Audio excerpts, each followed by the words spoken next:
What is up, guys? Welcome back to another UFC prediction video. This week we got Vettori versus Dolidze 2 in the Apex. We're going to go ahead and get right into the full card predictions. Our first fight on the card, we got Andre Lima versus Daniel Perez. I'm going to be taking Andre Lima to win a decision here. I think Andre Lima is just a much higher level fighter. He has a much higher ceiling in this division. Daniel Perez, he's on the older side for a flyweight. Yeah, he won in his last fight. Looked all right. He has some decent hands. But Andre Lima, even on the feet, he has a much more well-rounded skill set.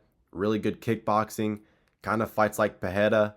And, he's got really good low kicks, solid hands.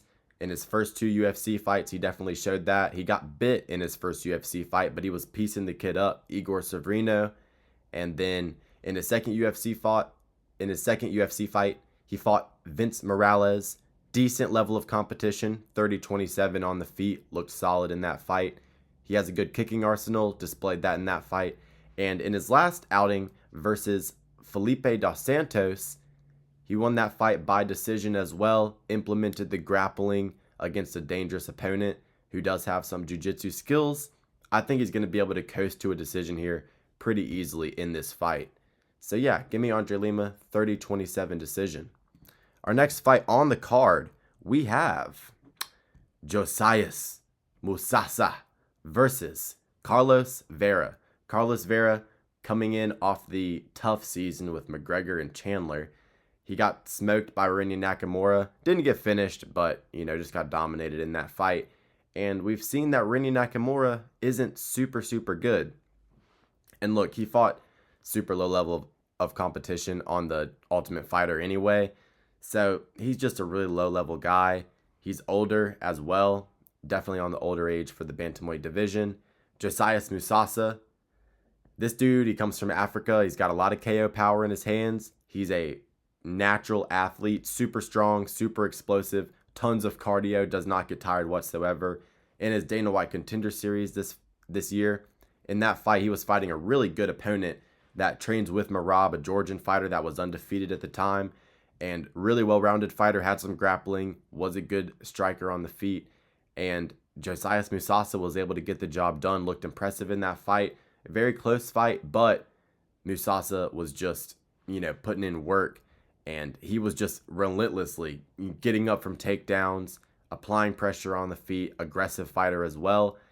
He's raw, like he's not super clean in terms of his technique. I think a good submission artist is going to be able to latch him up at some point. He probably has a hole in his game there. But look, Carlos Vera just isn't the level of competition to be, successful in that manner, in my opinion. So give me Josias Musasa by round 1 TKO. Our next fight on the card, we got AJ Cunningham versus Soo Jung Yoo. Look, you kind of just can't pick AJ Cunningham. He's been absolutely minced up. I think he only had 2 fights in the UFC. I'm pretty sure he fought Morgan Charrier, and I believe it was Ludovic Klein. I'm pretty sure both of them just put an absolute beating on him. No, it was actually Steve Wynn. He was scheduled to fight Morgan Charrier, but it was Steve Wynn that TKO'd him. And yeah, look, he's taken a lot of damage. He's just not a high level fighter. He's a guy that has been getting in on short notice opportunities.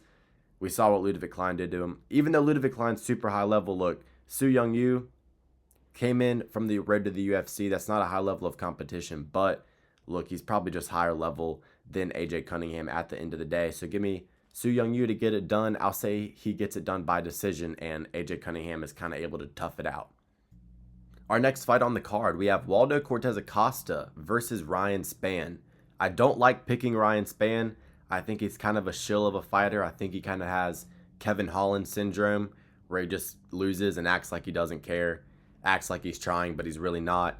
And look, he beat Ovince St. Preux in his last fight. Did well, but look, that's an OSP who is really over the hill at this point. OSP, he was a decent fighter in his day, but, at this point, he's over 40. He retired after that fight. Either that or he got sent to the GFL. It's just not really a super credible win in 2025. And look, before that, 3-fight loss streak versus Bogdan Guskov, got knocked out. Anthony Smith, that's a terrible look. horrible loss. And Nikita Krylov's a great fighter, but still, he lost that fight. That's a 3-fight losing streak before fighting OSP, who's washed. So I just don't think Ryan Spann's that good. His claim to fame is, kind of getting lucky over Dominic Reyes. Reyes, that was off of a lot of damage leading into that fight. And I just don't think he's a quality fighter. There is something to be said about him moving up a division from light heavyweight, but he was never a skilled light heavyweight, so you kind of can't take into consideration the lighter man's skill / speed. So I think Waldo Cortez Acosta is going to get it done. Look, he's been a solid fighter. He did take the loss to Marcus Rogerio de Lima due to, the leg kicks, but he's looked decent since then. He knocked out Lucas Brzeski, pretty nasty TKO. He was able to get the job done versus a crafty vet in Arlovsky.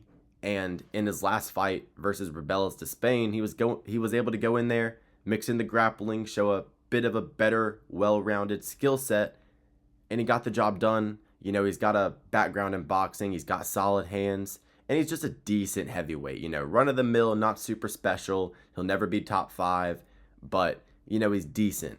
And Ryan Spann, I just don't think is even decent. I think he's trash. So I'm going to pick Waldo Cortez Acosta to chin him because Ryan Spann, he got knocked out by Guskov. Guskov's good, but I think Waldo Cortez Acosta, he's got that baseball pitch punch.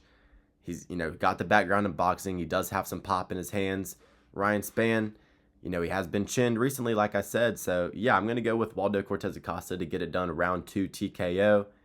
Ryan Spann might be able to get some significant strikes off on him, use a speed advantage, but I don't see him having success with grappling.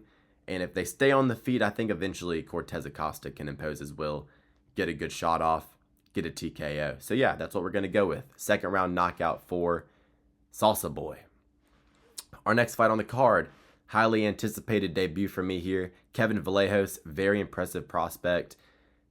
He was undefeated going into his fight on the Contender Series in 2023. Fought Jean Silva to a very competitive 29-28 decision. Very good fight. He's got incredible boxing skills. He's got incredible hand speed.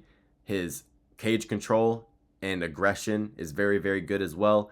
He's mixing in the kicks at a higher level. He's improving on a fight-to-fight basis, and I think he's just a great prospect overall.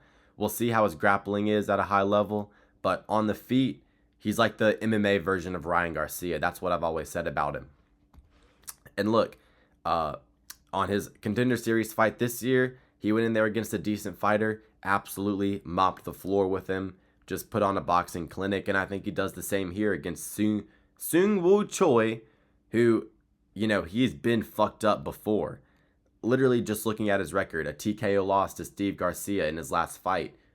Going in against a devastating boxer, you don't want to be coming in off a TKO loss. That's not good. You look at more TKO losses, versus Mikel Trezano. He lost to Josh Kulabau. That's a low level of competition. Lost to Alex Caceres. That's a low level of competition. He did beat Yusuf Zalal, which is crazy. But, yeah, look, a decision win versus Jarno Aarons, that's not a high level of competition either. The dude's just not that good. Kevin Vallejos, super high ceiling, very good prospect. He's only lost to a quality opponent in John Silva. I think he goes in there, gets a first-round stoppage, just a nasty combination against the fence, Ilia Topuria style. So, yeah, Kevin Vallejos, remember the name. I think he's going to be, definitely seeing the top 15 in the 145-pound division within the next 2 years. Our next fight on the card, we got Dair Nurgaze versus Brinson Ribeiro. A lot of Dana White Contender Series prospects on this card. Brinson Ribeiro is actually a decent fighter. He was able to KO Bruno Lopez in his Contender Series bout. In his UFC debut, I believe his debut was against Magomed Gaziasulov, and he lost that fight via decision. And who else did this motherfucker fight? He fought Caio Machado, that Brazilian heavyweight. Yeah, Brazilian heavyweight that I believe moved down to light heavyweight for that fight, Caio Machado. And he fought him on the Canada card. Let me just be sure of this because I was actually just trying to remember that from memory.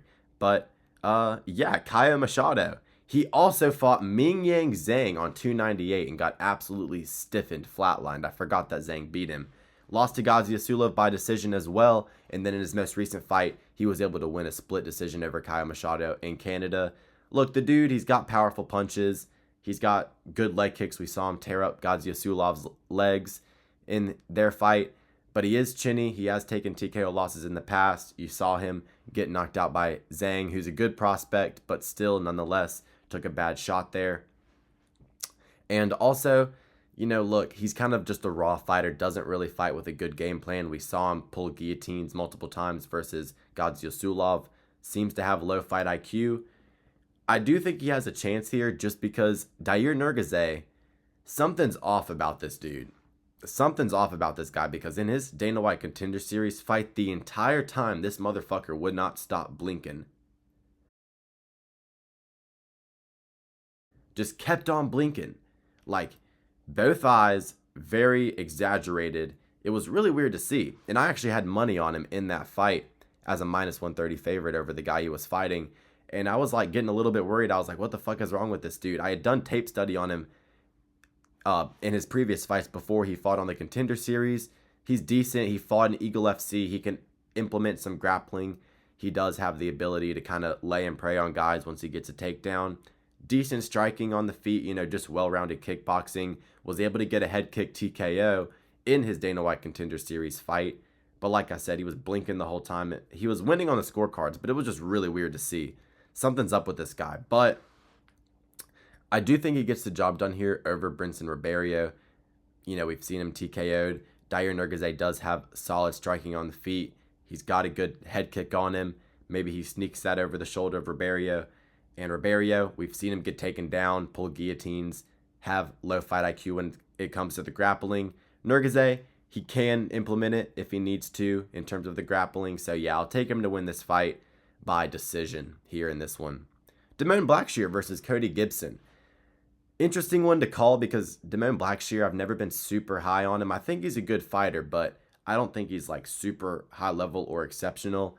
He's tricky with his grappling. He has some natural athleticism, but especially the 10-second TKO versus Montel Jackson, that's not a good look whatsoever. Taking on Cody Gibson, came in off that tough season with McGregor and Chandler. He's gotten some wins in the UFC as well. He's actually looked half decent, but against low-level fighters, you look at him fighting Brad Katona, lost that fight. Miles Johns lost that fight. Those are decent levels of competition, and he actually did all right in those fights, to be fair to him, but bounced back with 2 wins versus Brian Kelleher and Chad and Helliger. Say that 3 times fast. But those are just like bottom of the barrel fighters. He's crafty, he's got good grappling, and against a Damone Blackshear where maybe Blackshear makes some bad fight IQ decisions, maybe the chin isn't super good, maybe he has durability issues, maybe he takes a shot or two, drops around with a knockdown or something like that. Cody Gibson, he doesn't have a lot of punching power, so that's very unlikely. Look, Damone Blackshear should win this fight. He's got the youth edge. He looked really good against a similar opponent in Cody Stamann last time out. That's a similar fighter to Cody Gibson, a wrestler. I think Damone Blackshear probably gets this done. I'll pick him to win by 3rd round submission in a good back and forth affair where he eventually wraps up something clutch towards the end of the fight. I think Damone Blackshear gets this one done. He is a hefty favorite. I think the line maybe is a little bit juiced, but I think, it's justified to a certain extent. He's much younger. He's got the athleticism advantage. And yeah, as long as he doesn't make bad fight IQ decisions or gets his chin checked, he should get the job done. I'll pick him to win by sub because he does have a, cheeky and a crafty submission game. And Cody Gibson, he does go for takedowns a lot. Maybe he runs into something, gets latched up. That's what I'll pick round 3 sub from Damone Blackshear. We move on. The Great Ape, Alexander Hernandez versus Kurt Hollabaugh. The story with this fight is you got 2 fighters that are very, very different, but also very similar. In terms of their skill set and how good they are, they're very similar. But Alexander Hernandez, he's always been a underachiever, and Kurt Hollabaugh, he's always been an overachiever. Kurt Kurt Hollabaugh, coming in off the McGregor fucking season is tough. They've got a bunch of these guys on here on this card. But look, Kurt Hollabaugh, he has good boxing, solid grappling base, and he's just tough as an old leather boot, dude. He's, a fighter's fighter, blue collar worker, and he just goes in there and he gives it his all. Last time out, he was fighting a Brazilian guy with a name that was pretty hard to pronounce. Got the job done. He did lose to Trey Ogden in his fight before that, got out grappled, but, Trey Ogden, he does have good takedowns, good control. It's not a terrible loss. Alexander Hernandez, this dude, on his debut, knocked out Beneil Dariush, and, after that, was able to beat Oliver Aubin-Mercier, who's a PFL champion, super high-level wins, back-to-back when he first debuted, which is just crazy because after that, we all kind of know what happened. Donald Cerrone absolutely schooled him, shut him down, just treated him like a child and gave him a fucking whooping belt to ass. And after that, it's just been downhill for Alexander Hernandez. He's only beaten low-level or past their prime competition. And, he was able to string a couple of wins together just against guys like Mike Breeden, who are just super low level, but he's lost so many times. You look at the Drew Dober TKO, lost to Thiago Moises and Renato Moicano, lost to Billy Q, which was just a terrible performance. Was able to beat Jim Miller, who is a very crafty vet, but Jim Miller, super old, and, against a young buck like that, it's always going to be hard for Jim Miller. Lost to Bill Algeo, lost to Damon Jackson. Those are just really, really poor losses to be taken at such a consistent clip. And he was able to get the job done over Austin Hubbard last time, but that's a low-level win. Like I said, even though he's been in the UFC for a long time, he's fought a lot of, high name value guys. He's never been a quality fighter. And I picked him to win a lot of his fights, and he never gets the job done. But Kurt Hollabaugh, he's creeping up on 40. He's getting older in age. Maybe Alexander Hernandez is able to put some shit together in this one. He's got decent kickboxing. The grappling, he's never been good there. He gasses out quickly whenever there's a lot of grappling exchanges. And he doesn't impose his will on the feet either. He just kind of backs up, pop shots, couple of leg kicks. Does train at Factory X Muay Thai. And, sometimes over there with Trevor Whitman and Justin Gaethje and all of them. But I don't know. He doesn't have the same striking style as Zalal, Jacoby, Chris Gutierrez. I think imposes his striking better sometimes. He doesn't have the same style as those guys. I'm gonna pick Kurt Hollabaugh to win a trusty, old, tough as a leather boot decision because he's just grittier. I think he wants it more. He's less likely to break when the going gets tough. And he's actually got solid pocket boxing. I don't think Alexander Hernandez is going to be able to drop him or anything like that. Alexander Hernandez has never really been too dangerous on the feet. He's technical, but he's not dangerous. I think Kurt Hollabaugh might even be able to impose the grappling a little bit, get a couple takedowns. We've always seen that, Hernandez has been, weak to that in his career. Give me Kurt Hollabaugh to get it done via fucking, just old man dad strength decision. That's what we're going with, Kurt Hollabaugh. Our next fight on the card, we have Zaleski dos Santos versus Chidi Njokuani. Chidi Njokuani, he has, taken some bad losses. He lost to Duraev, he lost to Mikhail Olasechek. Was able to get the job done over Reese McKee and who was it? Jared Gooden in his last couple of fights. But those are just really low levels of competition. And also, something to take into consideration is, this is at 170. Chidi Njokuani normally does fight at 185. He has in the past. I think in his last two fights, he's cut down. But he's had issues making weight in the past. And I know that the weight cut to 170 for him is not good whatsoever. Zaleski dos Santos is going to finish him. Zaleski, he's just a vet. He's been around forever. He's fought a lot of high-level competition. In his last fight, still looked good. It was against a short-notice guy, but he went in there, imposed his will, got a first-round TKO. And if you look at his record, it's solid. He's never really lost to a low level of competition. Had a close fight with Randy Brown. Was able to get the grappling going in that fight. Had his moments on the feet. That's a good level of competition. Went to a draw with Renat Fakhretdinov, beat Abubakar Nurmagomedov, beat Benoit Saint Denis. That's a good win. He's taking his losses versus, the King of Kung Fu, Muslim Salikov, the Leech, but those are freaking solid level of competition in the welterweight division. Guys that have been around forever. Those aren't low levels of losses like Chidi Njokuani has taken against guys like Alasheshek, who is kind of similar to an Aleksei Dos Santos, aggressive, good, powerful boxing, can mix it up a little bit. So yeah, look, I think Zaleski Dos Santos, I think he's going to go in there, threaten the grappling a little bit early, get Chidi Njokuani on the back foot where he can't use his long, rangy Muay Thai, because make no mistake, Njokuani is a very good, talented striker, especially with his Muay Thai, good knees and elbows, stabbing, teep kick up the middle. He's got good straight shots, but you remember that nasty knee he landed on RoboCop, split him open bad. But you look in that fight as well, was doing good with the striking against the Brazilian Marauder, but he broke as soon as the Marauder in RoboCop in that circumstance, started pushing him forward, started pushing the pace, changing levels on him, just ignoring the kicks. I think Aleksei Dos Santos can do something very similar to a RoboCop, to a Mikhail Alasejczak. I think he wins this fight by a TKO in round 2. And I'm pretty confident in that pick there. Zaleski Dos Santos, I believe, does get the job done here. And yeah, I want him to fight Jacoby Smith next. I want Jacoby Smith versus Dos Santos. That's the fight I want next. But he's Alezu, he's going to win this second round TKO. We move on to the main event of the evening, Marvin Vettori versus Roman Dolidze 2. Gotta go with Marvin Vettori here. Look, Roman Dolidze, I've just never thought that he was a very high-level fighter whatsoever. You look at his last 2 wins, and I literally could not think of 2 worse wins to have in your last 2 fights.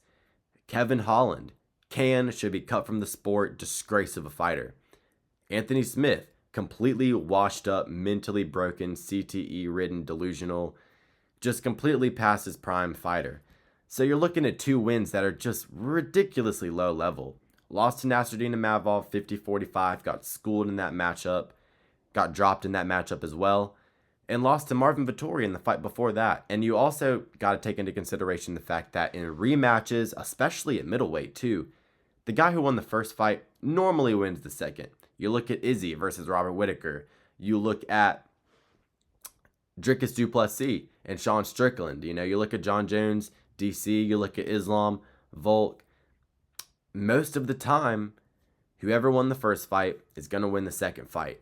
And I think that's going to be the same circumstance here. Justin Gaethje, Rafael Fiziev. Most of the time, the person who wins the first fight just has the other person's number. Especially in a division like middleweight, where these guys are in their prime later in life, in their mid-30s. They're not going to improve on a fight-to-fight basis at that point in their career. So normally you're pretty safe picking the winner of the first fight, especially at middleweight. And, look, Dolidze, he's been all right in the UFC. He's been around for a while, but beating guys like Phil Hawes, Kyle Dawkins, I'm just not impressed whatsoever. He had his little fluke moment versus Jack Hermanson, but after that, it's just been less than impressive. And Marvin Vettori, he has been out of the cage for a long time, but he's always just been a solid fighter. In his last fight versus Jared Cannonier, he did knock down Cannonier in the first round, won the first round, but Cannonier, he was able to adjust and just tee off in the last bit of that fight. Roman Dolidze does not have the capability of doing that.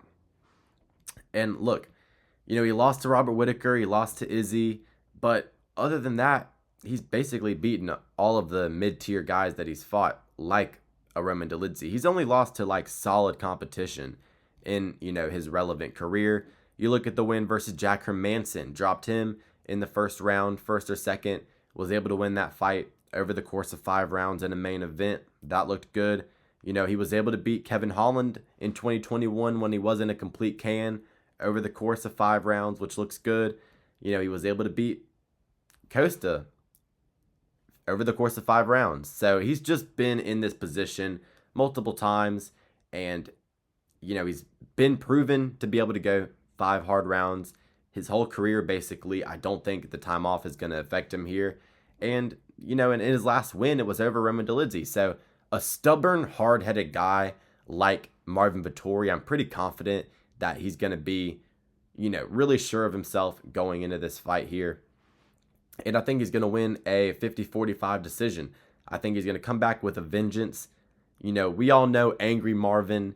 I don't think the time off with a loss is going to sit well with Angry Marvin. I think he's going to come back and really try to put on a dominant performance.